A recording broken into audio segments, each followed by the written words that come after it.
Today I'm going to talk about composite functions. Composite functions are when you apply one function to the results of another function. You can even compose a function onto itself.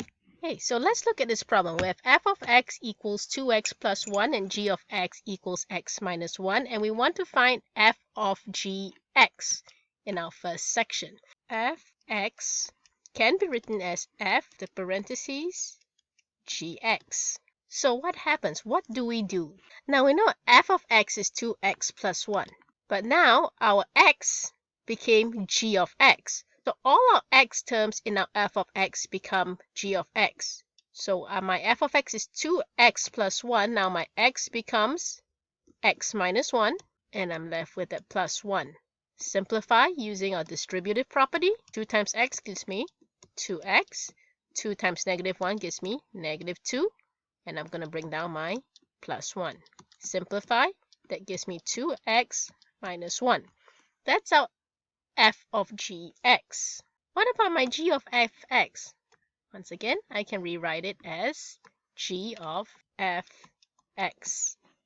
And I like to write it in this form because it's a little bit more intuitive. Here now our g of x and the x in the g of x became f of x. So my g of x is x minus 1, but the x now became 2x plus 1, and that x here minus 1 from this minus 1. That gives me 2x, and 1 minus 1 gives me 0. So that's my g of f of x. Now, what's this 2 over here? G of f of 2 is when you change your x. So if g of f of x is 2x, therefore it is 2 times 2, 4. And that's how we solve these problems. Let's now try a problem with a quadratic equation and some fractions. You guys love fractions.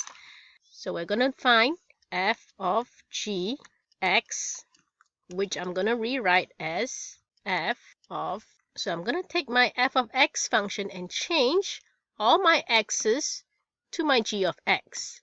So my x in my x squared now becomes x minus 2 squared plus 2. Again, my x becomes x minus 2 plus 1. Simplify. Let's do our distributive property. And then 2 times x gives me 2x. 2 times negative 2 gives me negative 4 plus 1. Let's use my FOIL-ish method. So x times x gives me x squared. X times negative 2 gives me negative 2x. X times negative 2 gives me negative 2x. And negative 2 times negative 2 gives me a positive 4. Bring down my 2x. Negative 4 plus 1 gives me negative 3. Let's simplify. I'm left with x squared. These two cancel out. So I have negative 2x and plus 1. That is my f of gx. But we're not done yet. We need to find f of g half. To plug in our half into every x that you see. F half squared minus 2 times half plus 1. Half times half gives me 1 over 4. 2 times half gives me, well, there's a negative, so that's a negative 1 plus 1. These two cancel out, and I'm left with 1 over 4. Let's do the next portion. So g of fx can be written as g f of x. So we're going to take our function x minus 2. Now all our x's now become f of x, the function f of x. Our x minus 2 becomes x squared plus x plus 1 from my f of x minus 2. Simplify. X squared plus minus 1. But again, we're not done yet because we need to find g of f negative 2. So now my x's all become negative 2. So I have x squared, which now becomes negative 2 squared plus 2 times negative 2 minus 1. Simplify. Negative 2 times negative 2 gives me a positive 4. Negative 2 times 2 gives me a negative 4 minus 1. These cancel out. and I'm left with -1 as my final answer. What if I have a radical now? The method is still the same. Let's find g of f5. Let's do g of fx first. That can be written as g of fx. So I'm going to look at my g of x, which is 4x squared minus 6, but every x term in my g of x becomes my f of x. So I have 4.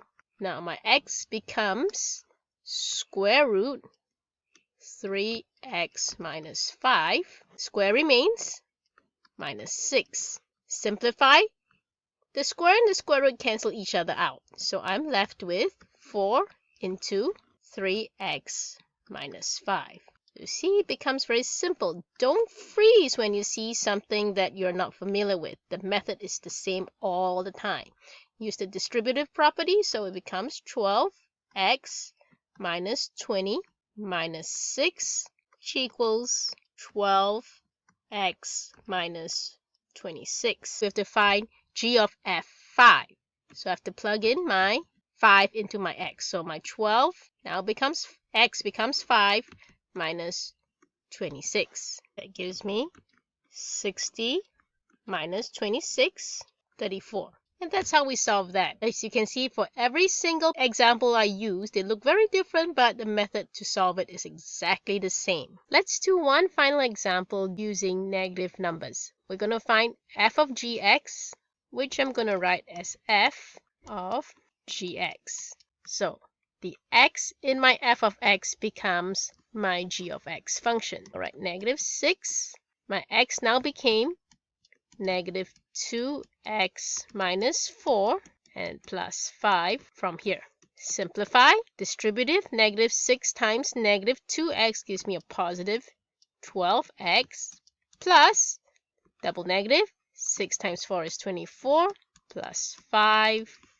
That gives me 12x plus 29.